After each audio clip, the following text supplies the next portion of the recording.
si Eki itu dibawa Dani sama Andi sampai ke jembatan layang, kemudian ditaruh di sana. Itu jelas. Itu di fakta persidangan ya? Fakta persidangan. Kemudian Andi dan Dani juga dalam putusan pengadilan itu ikut menyetubuhi Pinatu. Kemudian kalau itu disebut fiktif, maka rangkaian tadi yang ada Andi Dani kan, ya gugur. Kami akan melaporkan tindakan oknum penyidik itu ke Propam karena sudah mengutak-atik ya barang bukti. Simple, kami ini masyarakat ini ya butuh transparan sebenarnya. Termasuk kenapa kami laporkan ke Karawasidik, Bareskrim Polri, ke Irwasum, ya ke Kapolri. Karena sebenarnya kami itu ingin tahu alat buktinya apa sih Peggy Setiawan ditangkap. Ijazah adalah dokumen-dokumen yang identik bahwa itu adalah Peggy Setiawan. Iya. Jadi polisi dalam hal ini pinter membuktikan Peggy yang ditangkap adalah Peggy Setiawan. Tetapi apakah Peggy Setiawan ini pelakunya? Oke guys, sekarang kita di Cirebon. Kita menuju ke rumahnya Peggy Setiawan yang ditangkap sama polisi. Ya, rumahnya Peggy yang tersangka yang sekarang sudah ditangkap sama Polda Jabar. Rumahnya masuk ke dalam. Di rumah ibunya dan rumah Peggy. Ini serius Bang, sini nih Pak. Iya benar. Ini nggak ada macan kan Mas? Ada.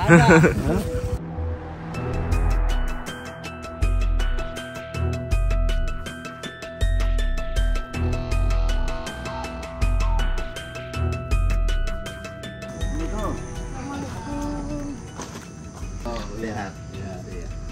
Jadi kita di kediaman rumahnya Peggy Setiawan. Ya, ibunya mana? Ini Bu, ibunya ya. Ini ibunya. Ibunya, Ibu. Assalamualaikum Bu. Ini Peggy juga tinggalnya di sini Bu kalau lagi di sini ya. Iya. Kalau lagi pulang ke Cirebon ya. Iya. Oke. Ini dari lokasi kejadian tuh berapa lama sih? 1 kilo Pak. Kilo ya? Hah? 1 kilo. 1 kilo ya. Iya, iya. Assalamualaikum warahmatullahi wabarakatuh. Sekarang kita sudah sampai rumahnya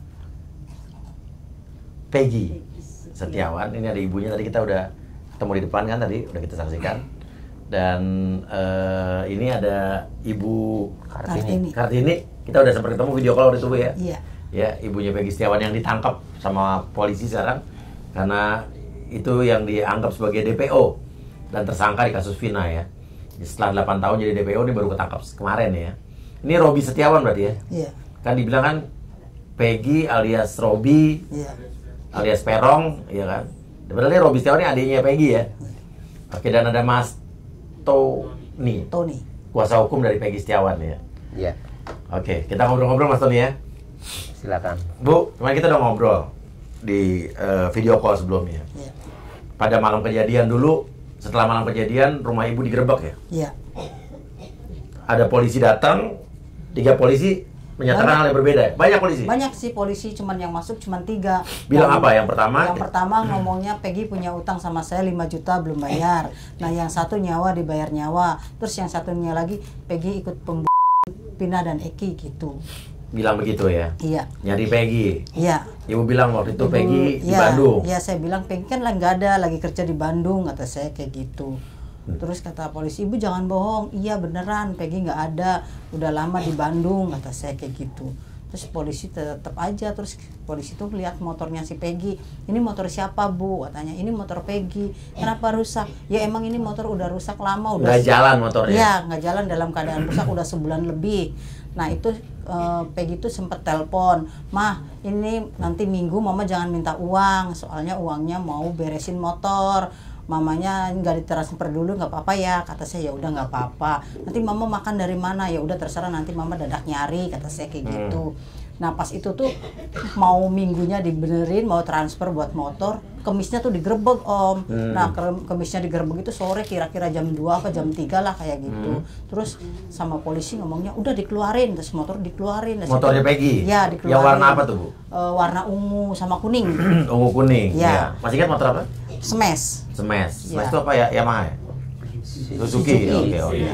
Nah terus motor dikeluarin, ngomongnya kata polisi ini tuh motor tuh dalam keadaan rusak, barangkali habis dipakai kejadian jadi rusak kata polisinya gitu. Ya, ngomong kayak hebat, gitu. Teorinya habis kejadian jadi rusak. Habis kejadian berarti motor tuh udah rusak, Pak. Ini motor udah rusak lama. Alah, jadi nggak mungkin. Terus motor dikeluarin keluar. Nggak nyala tuh? Nggak nyala, didorong. Tuh nggak tahu apanya yang rusak gitu ya. Pas gitu ada motor adik saya di luar. Ini motor siapa yang merah? Kata saya punya adik.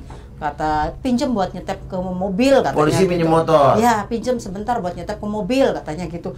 Terus mana kuncinya? Kata saya kuncinya nggak ada. Kata saya cari gitu. Terus tuh kan saya ngomong sama ibu saya, "Ma, kuncinya mana? Itu mau pinjem." Kata "Ma, nanti dibalikin." Enggak, ya nggak tahu ngomongnya pinjem. Terus ibu saya kan ngasihin, "Ini kuncinya, Pak." Terus ya nggak lama sih, Pak, itu penggerebekan juga nggak ada sejam, nggak ada lah, bentar aja pokoknya. Terus kayak gitu udah motor tuh 2 dibawa semua. Motor diambil termasuk motor omnya. Iya, dibawa. Dibilang dipinjam. Dipinjam buat nyetep motor Nyetep. Peggy. Yang rusak, nggak ya, nyala. itu kan nggak rusak. Jadi itu dibawa.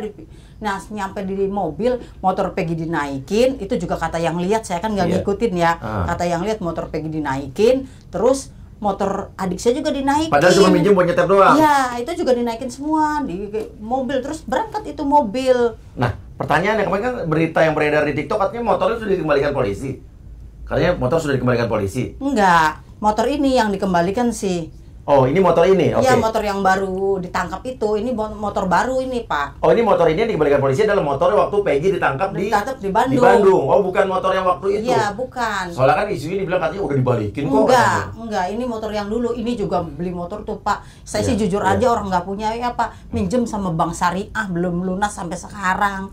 Pinjem 5 juta. Ini motornya harganya 4,5, saya pinjemnya 5 juta. 5 juta kan dapatnya 4,5 juta tuh. Jadi udah pas buat beli motor aja. Orang anaknya kasihan nggak ada kakinya ya, Pak, buat kerja, buat apa. Sekarang udah lunas nih motor? Belum lunas. Kurang berapa, Bu? Ya nggak tahu, orangnya nggak kesini-sini sih, Pak. Nggak nagih-nagih lagi. Jadi sayanya belum lunas sih. Masih ada angsuran, tapi orangnya nggak pernah kesini. Kata saya tuh, ya pernah waktu itu, Bu, kan bayarnya kapan? Ya nanti anak saya belum kerja, kata saya tuh. Berapa gitu. cicilannya sebulan, Bu?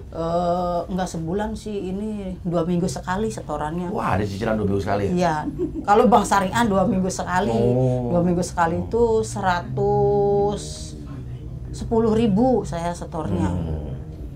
Oke, dan sekarang lagi nggak ditagih lagi nih ya? Iya, sekarang nggak ditagih. Kurang berapa lagi. nih, Bu?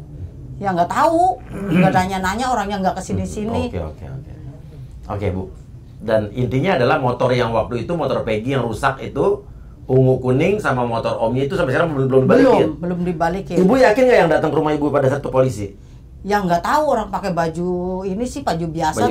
Tapi awakannya keker. Tapi motor dibawa nggak dibalikin? Enggak. Ini ibu yakin polisi bukan begal yang datangan, Bu? Ya nggak tahu, ngomongnya si polisi aja ngomongnya kayak ambil gitu. motor terus habis itu nggak dibalikin, termasuk motor yang minjem buat nyetek juga dibalikin. Iya, nggak dibalikin. Coba itu Polresta apa Polda apa pada saat apa Polsek? Nggak tahu, saya nggak ngerti, Pak. Kelihatannya apa kalau yang menangani pada pertama kali, Pak Tony? Polres Cirebon Kota. Coba Polres Cirebon Kota. Sekali lagi saya tanyakan, motor yang dulu diambil itu di mana sekarang motornya? Artinya kalau itu barang bukti, motornya sampai sekarang harus ada. Motor Peggy smash warna kuning dan ungu. Dan motor yang dipinjem motor omnya Peggy yang warnanya merah, motor apa, Bu? Motor Jupiter. Jupiter mana? Kan dipinjem buat nyetep. Kenapa dibawa nggak balik-balik? Coba dong Polres Cirebon Kota ngasih tanggapan komentar, jangan diem aja. Biar kita punya rasa kepuasan ya kan. Kalau emang ini nggak bener, ceritain kenapa emang. Oh ternyata barang bukti ada kok gitu.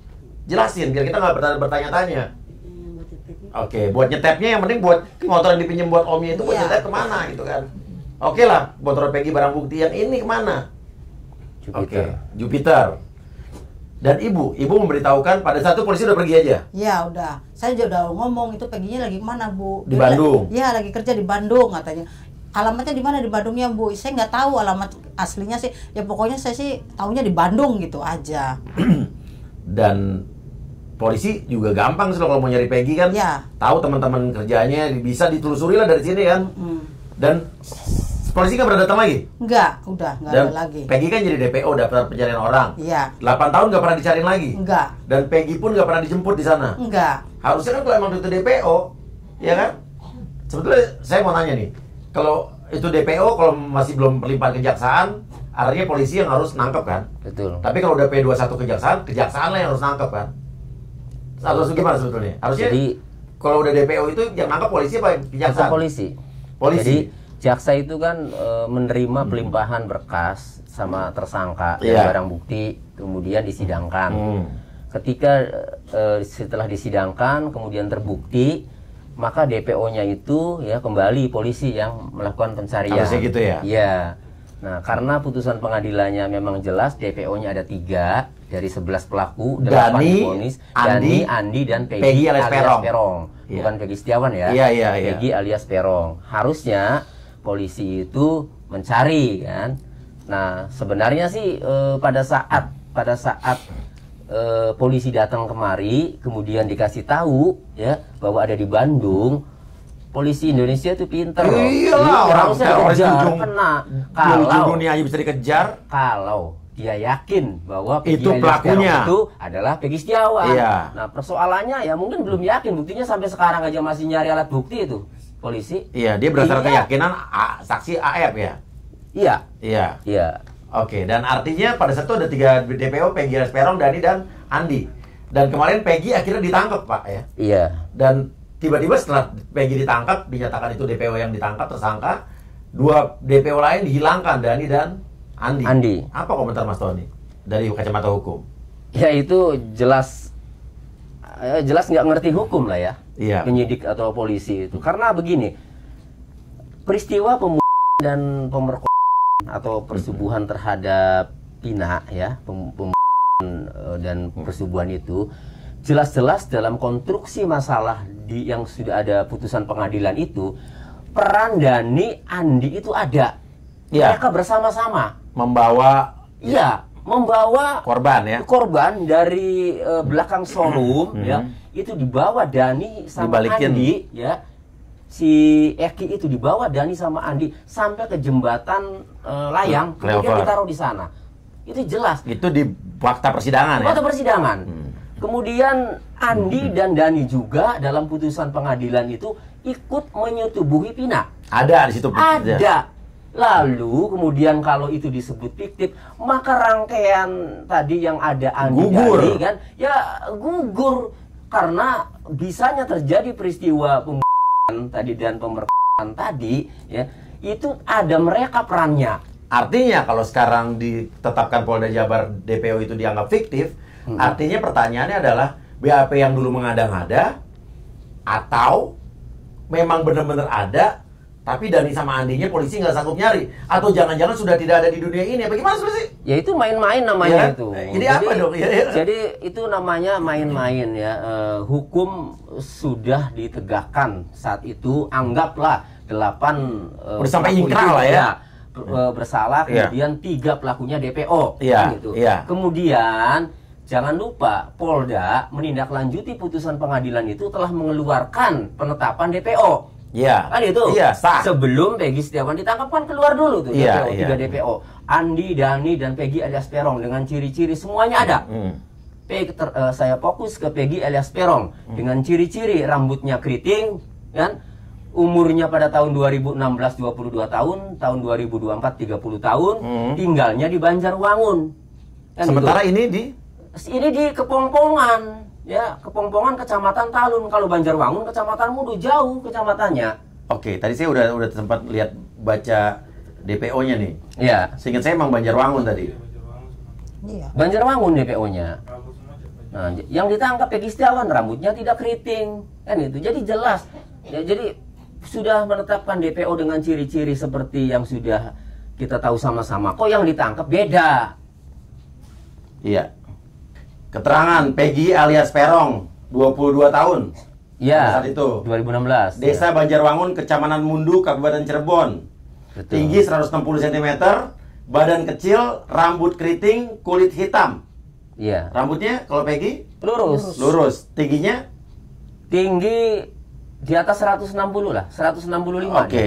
Dan Desa Banjarwangun, Kecamatan Mundu, Kabupaten Cirebon. Ini bukan, Ini Desa Kepongpongan, Ini Kecamatan Desa Talun. Kepongpongan, iya. artinya nih Kabupaten dari Cirebon. DPO aja alamatnya udah beda. Beda. Umurnya 22 tahun pada saat itu, berarti sekarang 30 tahun. Sekarang 28 umur yang Umur sebenarnya. sebenarnya Peggy. berapa? 28. Ya berarti artinya DPO ini bertolak belakang dengan Dengan kondisi Peggy, dengan ciri-ciri Peggy. Peggy kan. Oke. Peggy Setiawan. Nah, terusnya gimana Mas Tony?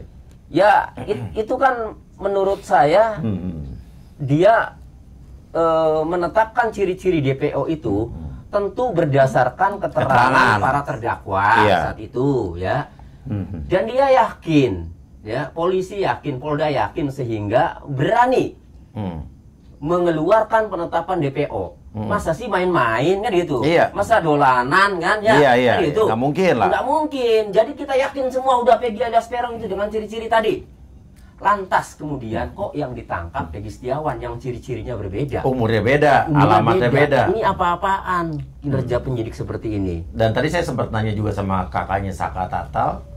Saka katanya pernah dilihatin foto DPO-nya, tidak ada mukanya mirip dengan Peggy yang ditangkap ini gitu. Iya, jadi ditambah lagi keterangan Saka Tatal itu setelah film Vina viral, rame, kemudian sebelum Peggy Setiawan ditangkap ya, ada anggota polisi kurang lebih 6 mendatangi Saka yang mengaku dari Polres Cirebon Kota dan Polda Jawa Barat. Menanyakan Saka Tatal dengan menunjukkan foto-foto. Ini foto Andi, ini foto Dani, ini foto Peggy alias Peron. Kenal tidak? Dia Saka bilang tidak kenal. Ya sudah kan? Nah, kemudian setelah Peggy Setiawan ditangkap, ada mukanya dengan tuh fotonya TV beredar, ya. Dia baru inget kok beda ini yang waktu ditunjukin oleh polisi pada saat tanya saya, kata Saka. Humor ya. Saka orang bodoh, orang kampung ya, mohon maaf, orang lugu berani, nggak mungkin dia berani kalau dia mengatakan tidak sebenarnya. Oke, jadi ini komedi sekali ya. Jadi kesimpulannya sampai pada saat polisi mendatangi Saka Tatal, maka saya menduga polisi masih abu-abu, belum tahu Peggy alias Peron itu kayak apa. Iya. Jadi kenapa? Tapi kalau emang ternyata menurut keyakinan pengacara Peggy Setiawan, artinya ini kan salah tangkap Peggy Setiawan ya. Keluarga juga yakin salah tangkap kan? Karena Peggy Setiawan ini bukan Peggy alias Peron. Sana tangkaplah Peggy alias Peron, jangan Peggy Setiawan. Karena kalau emang diyakinin Peggy Setiawan adalah Peron, artinya 8 tahun ini nggak susah kok jadi Peggy Setiawan, bener nggak sih? Pinter polisi itu, orang sketsa aja ditangkap, teroris aja ya, belum apa-apa aja udah bisa ditangkap. Oke. Itu harusnya. Kalau memang yakin bahwa Peggy Setiawan ini adalah pelaku. Robi, adik dari Peggy. Kamu sama-sama Peggy kerja bareng? Bareng. Pada saat kejadian itu kamu ada sama-sama Peggy nggak? Ada di sana. Di mana? Di Bandung. Di Bandung? Iya. Tapi kan ada yang bilang katanya Peggy ini menyamar sebagai Robi, katanya namanya ganti. Padahal Robi kamu. Jadi sebenarnya gimana sih? Katanya nama gaul. Apa? Nama gaul. Nama gaul gimana? Nama gaulnya Peggy. Robi? Iya. Emang begitu? Oke, setahu kamu, pada saat kejadian itu, Peggy ada sama kamu di Bandung? Ada. Apa yang kamu ingat? Ada di sana, ada kerja semua sih. Terus, waktu rumah ini digerebek, Mama cerita, Ibu cerita ke kamu? Cerita. Apa yang kamu pikirkan pada saat itu? Oh kayak gitu kan, Peggy ada di sana, ada di Bandung. Kamu yakin sekali? Yakin. Berani bersumpah bahwa Peggy bersama kamu tidak ada di Cirebon? Berani. Ya, ikut nganter. Ikut nganter sih. Bondol ya. Bondol pulang. Oh, bondol? Pulang. Pulang ke? Cirebon. Malam itu? Iya. Nganter kemana? Ke Jalan Raya naik angkot. Di Bandung? Iya. Nanti bondol ada juga di depan ya? Ada. Ada. Nanti bondol cerita sama kita ya? Iya. Oke. Siapa-siapa yang nganter? Peggy, Ibnu, saya. Ibnu ada juga di depan? Ada. Oke. Nganter ke Jalan Raya karena bondol pengen pulang ke Cirebon. Iya. Terus habis itu Peggy nggak pulang ke Cirebon? Enggak. Dia balik lagi ke Bandung, nginep di Bandung? Iya, di Bedeng. Oke, kamu sudah diminta keterangan sama polisi belum? Udah. Kapan? Kemarin ini? Apa, Pak? Udah Kamis ada tak? seminggu lalu. Minggu-minggu lalu ya? Iya. Kamu kasih keterangannya apa ke polisi? Ya kayak gitu. Apa adanya? Iya. Oke. Ibu, kemarin udah sempat nengok Peggy ya? Udah. Ngobrol apa Peggy sama ibu? Ya ngobrol aja. Mak, doain Peggy supaya Peggy cepat bebas karena Peggy tidak melakukan. Iya, kata saya. Iya, Mama juga tahu kamu nggak ngelakuin. Kata Peggy, ya udah Mas, sekarang Peggy mau mau ucapin terima kasih kata Peggy sama pengacara-pengacara Peggy yang mau ngebantu Peggy. Peggy orang miskin. Alhamdulillah dapat bantuan banyak dari para pengacara juga para netizen. Mama kalau keluar dari sini ada wartawan, tolong Mah ini khusus dari Peggy. Peggy ngucapin banyak terima kasih ke seluruh netizen di Indonesia yang telah membela Peggy, katanya gitu Pak. Terus terima kasih atas bantuannya. Ya udah, kata saya jawab iya. Iya Cung, orang baik pasti ketemunya sama orang baik lagi. Saya bilangnya kayak gitu kan Pak. Ya emang Kak Cung orang nggak punya apa-apa. Iya. Ya orang baik pasti ketemu sama orang baik. Cung sabar ya. Iya Mak, Peggy sabar. Ini mungkin udah jalannya Peggy kayak gini, nggak apa-apa, kata Peggy kayak gitu. Oke. Tapi kan polisi menangkap Peggy itu berarti harusnya ya dia punya bukti kuat gitu kan. Iya. Harusnya punya bukti kuat. Polisi harus bisa membuktikan berarti. Betul. Makanya kan simpel. Peggy Setiawan itu bukan Peggy alias Peron. Lalu alat bukti apa ya yang mengarah ke Peggy Setiawan? Karena sejak awal juga DPO itu Peggy alias Peron.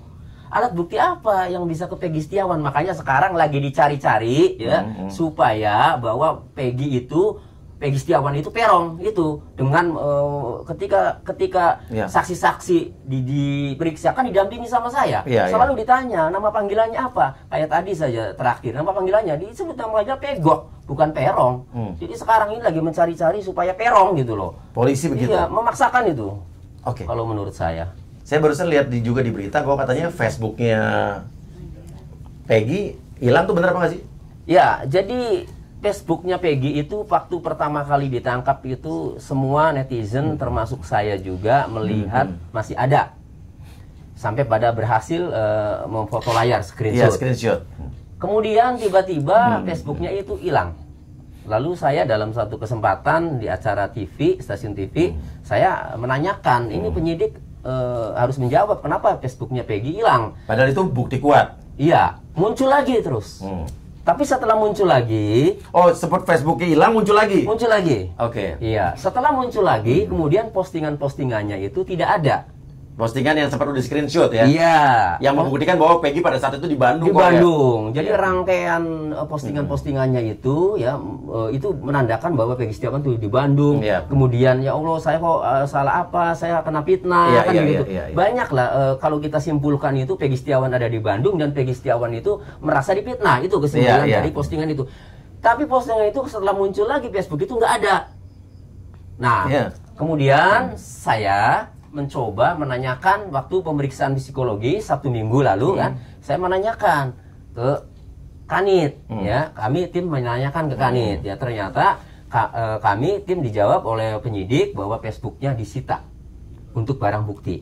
Tapi kok bisa hilang muncul lagi, habis itu muncul lagi tapi dengan postingan hilang itu gimana ceritanya? Begini, secara hukum kalau mengamankan barang bukti itu harus dijaga keutuhannya. Bukan menghilangkan barang bukti berarti kan? Bukan berarti dikurangi, dilebih, apalagi dihapus. Oleh karenanya, karena penyidik itu tidak terbuka, apakah dikunci saja sehingga orang lain tidak bisa baca postingan, ataukah dihapus? Buat apa karena dikunci? Dia tidak terbuka, maka kami melihatnya ini Facebook postingannya dihapus. Oleh karenanya dalam waktu dekat habis Lebaran Idul Adha ini kami akan melaporkan tindakan oknum penyidik itu ke Propam karena sudah mengutak-atik ya barang bukti. Nah itu barang bukti itu harusnya dijaga. Ini ada beritanya nih Pak. Iya. Tidak fair, penyidik diduga utak-atik Facebook Peggy. Status bakal bukti bebas mendadak hilang.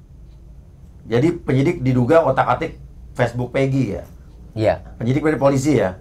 Iya. Status bakal bukti bebas mendadak hilang ya? Oke. Dan itu akan dilaporkan setelah Idul Adha nanti ya? Iya, pasti. Untuk memastikan apakah benar-benar diotak-atik atau cuma dikunci? Atau cuma dikunci.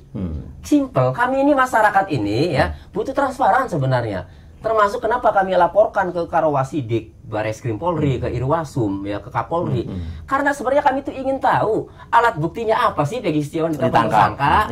Kan itu. Karena setahu saya berdasarkan putusan pengadilan dan DPU itu Peggy alias Peron dengan ciri-cirinya sudah dijelaskan. Dan berbeda ya. Berbeda.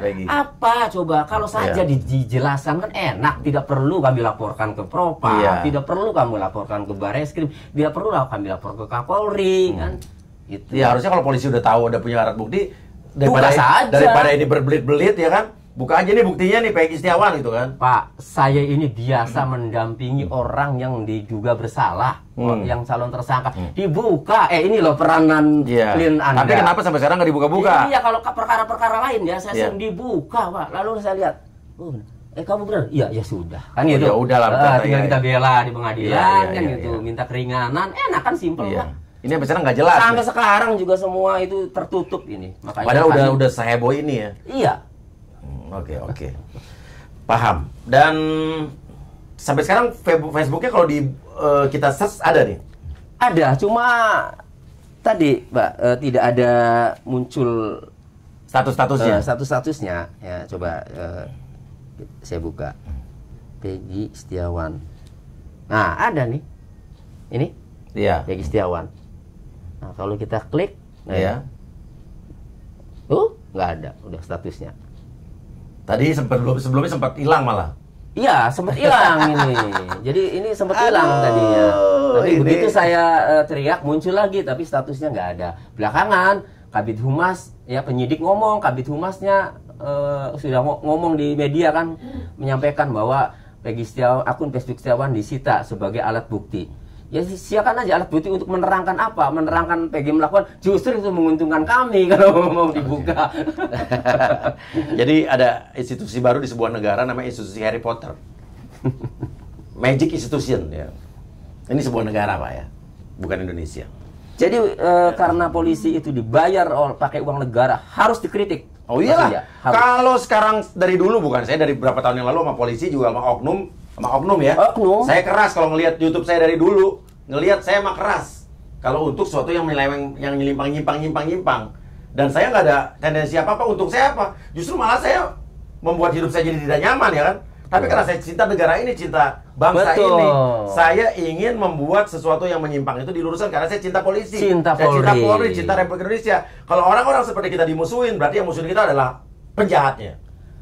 Pak Kapolri Iya. pernah ngomong, Ah, siapa yang paling keras Betul. mengkritik Polri itu berarti sahabat Polri. Nah, saya sahabat Polri, Pak. Dari dulu ya, konsisten kok. Ya. Ya. Dan kayak kita keras kita ya karena mencintai lembaga ini, bener gak sih? Betul, agar ya kedepannya itu masyarakat percaya lagi. Karena bukan berarti Iyalah, sekarang kita masyarakat pengen tidak tingkat percaya, kepercayaan tetapi masyarakat meningkat. melihat kasus ini, lihat saja komentar-komentarnya semua. Jadi Kan? jelek kan? Iya. Institusinya. Jadi kita bersama-sama memperbaiki ini kok. Iya. Jadi Pak Kapolri ini harus segera Iya. tuntaskan sampai transparan. Pak Jokowi juga ngomong, Iya. masa dicuekin presiden kita? Apalagi muncul kesaksian-kesaksian yang seolah-olah persidangan itu rekayasa saksi-saksinya kan. Iya. Maka ini harus dituntaskan sama Kalau Pak emang Kapolri. polisi merasa benar, buktikan. Oh, tuduhannya tidak benar, buktikan. Jadi biar nggak ada tuduhan macam-macam, benar nggak sih? Betul. Kita juga berusaha untuk percaya kok. Dan satu lagi, barang bukti Peggy Setiawan adalah ijazah. Iya. Gimana menurut Pak Tony? Ya. Ijazah adalah dokumen-dokumen yang identik bahwa itu adalah Peggy Setiawan. Iya. Jadi polisi dalam hal ini pinter membuktikan Peggy yang ditangkap adalah Peggy Setiawan. Relevan nggak barang bukti itu? Kalau membuktikan bahwa ijazah dokumen keluarga lainnya bahwa itu adalah Peggy Setiawan, ya relevan. Tetapi apakah Peggy Setiawan ini pelakunya? Ya. Kan itu persoalannya. Iya, iya. Kan belum tentu. Kalau ijazah itu hanya membuktikan bahwa yang ditangkap ini adalah Peggy Setiawan.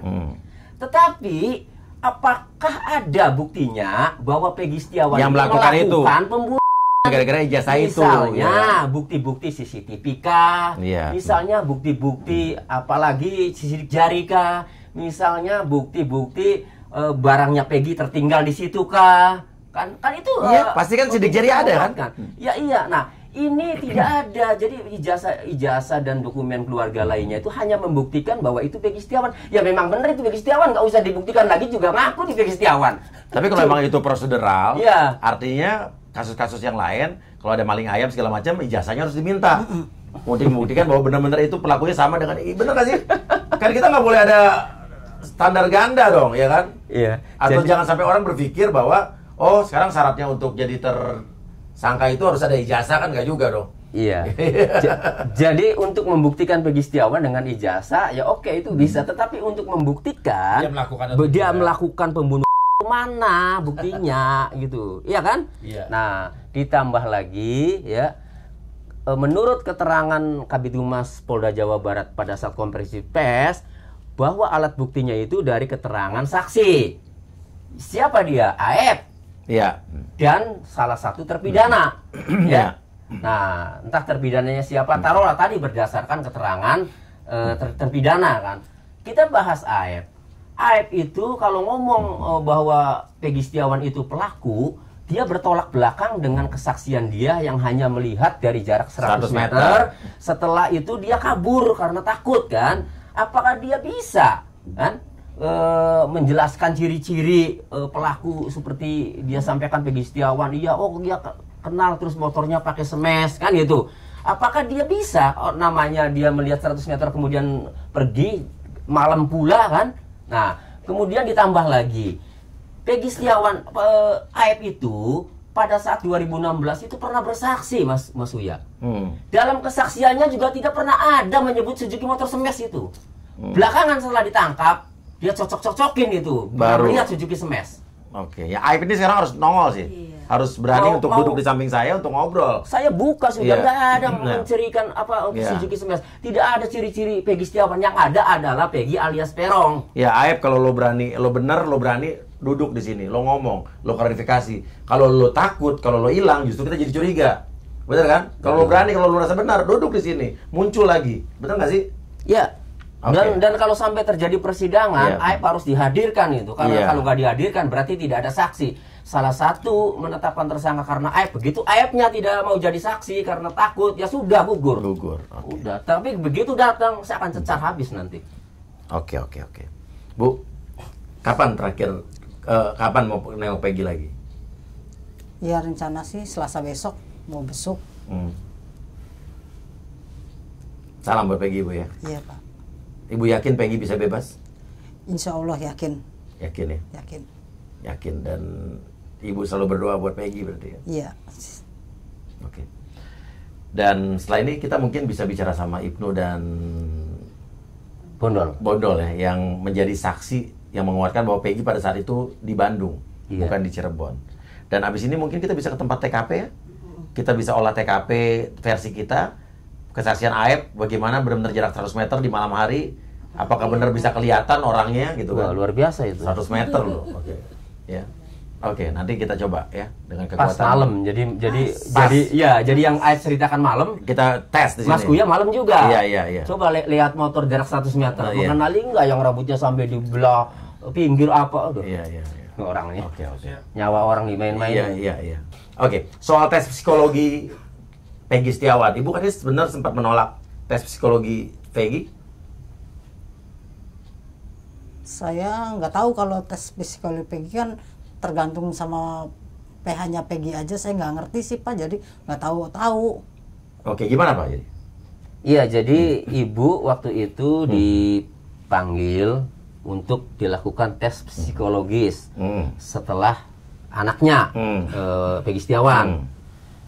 Kami dari penasihat hukum keluarga Peggy, kami melihat tidak ada urgensinya Ibu dilakukan tes psikologis. Kalau Peggy Setiawan oke lah. Karena Peggy Setiawan itu begini. Ketika Peggy Setiawan dalam BAP-nya, dalam berita acara pemeriksaannya, dia konsisten tidak mengakui perbuatan karena tidak melakukan. Mau dengan cara apa, bingung orang tidak melakukan. Mau dicoba tes psikologi, siapa tahu ditemukan Peggy ini orang temperamen, Peggy ini orang psikopat, Peggy ini orang pemarah, sehingga masuk akal lah kalau melakukan ternyata setelah dites psikologi, apa hasilnya? Saya belum tahu hasilnya apa, tetapi saya yang mendampingi, saya yang melihat ya. 2 hari ya. Kalau dites sih sebenarnya nggak didampingi, cuma sebelum dites didampingi dulu, kita ngobrol dulu. Begitu dites, psikolog sendiri di ruangan, kami penasihat hukum di luar, di ruang. Tetapi kan tetap dimonitor kan. Setelah selesai didampingi lagi, baru keluar kan. Nah itu 2 hari berturut-turut seperti itu. Artinya dari obrolan dengan Peggy, dia sangat tenang, bisa menjawab dengan semua ya. Apa yang ditargetkan oleh penyidik. Sepertinya tidak ketemu tuh bahwa psikopat. Peggy, psikopat, temperamen, sepertinya tidak ketemu.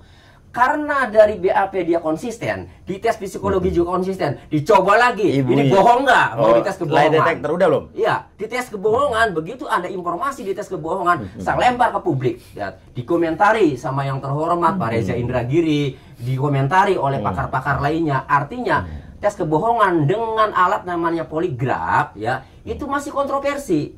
Karena indikatornya orang dikatakan bohong di situ ketika ya dalam berbicara sudah berkeringat, kemudian denyut nadinya kencang, detak jantungnya kencang, pupilnya kata Pak Reza Indri melebar. Kalau patokannya itu, orang tidak berbohong pun ketika menghadapi grogi bisa jadi keluar semua, kan? Mengalami seperti itu, lalu itu dinyatakan indikator bohong, sehingga kan itu tidak pas. Ya, artinya tidak akurat, sehingga dikritik lah. Akhirnya sekarang tidak jadi dilakukan tes lie detector. Iya, nah jadi kesimpulannya sudah konsisten, dia memang tidak mengakui, memang tidak melakukan. Coba dites psikologi hasilnya masih sama kan gitu, mungkin ya, karena belum keluar. Tapi saya boleh berpendapat karena itu klien saya kan gitu. Nah, kemudian mau dicoba dites, bohong nggak nih dari BAP sampai tes psikologi kan gitu. Karena dilempar akhirnya nggak jadi itu. Itu artinya menurut saya memaksakan, menurut kami ya, itu memaksakan. Tetapi tetap kami hormati bahwa penyidik mempunyai kewenangan. Itu proses hukum. Makanya sebagai bentuk penghormatan kami juga, artinya kami menghormati, kami melakukan upaya hukum yang prosedural, yang memungkinkan diatur secara hukum, yaitu gugat pra-peradilan. Agar penyidik bisa menunjukkan di depan majelis hakim, di depan hakim alat bukti apa yang dimiliki sehingga menetapkan Peggy Setiawan sebagai tersangka. Kapan prapitnya? Prapit sudah didaftarkan, ya, tinggal sidang perdananya itu tanggal 24 Juni 2024.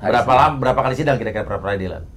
Sidang pra-peradilan itu kurang lebih biasanya 1 minggu atau 10 hari juga harus selesai. Iya, karena maraton tuh, ya, apalagi ini sudah rame ya. Harus cepat. Iya, Senin, Selasa, Rabu terus tuh. Ya mungkin kurang lebih paling lambat 10 hari atau 2 minggu juga kelar. Kita tunggu.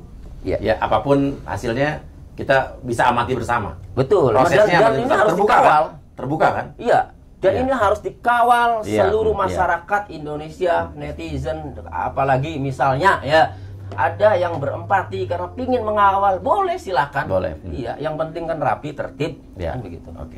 Oke. Dan setelah ini kita akan bicara dengan Ibnu dan juga Mas Bondol yang menjadi saksi penguat bahwa Peggy tidak ada di Cirebon pada saat itu. Terima kasih Bu, terima kasih Robi, salam buat Peggy ya. Ya, terima kasih. Kita akan lanjut. Wassalamualaikum warahmatullahi wabarakatuh. Kaulah cinta pertama di hidupku, kan abadi.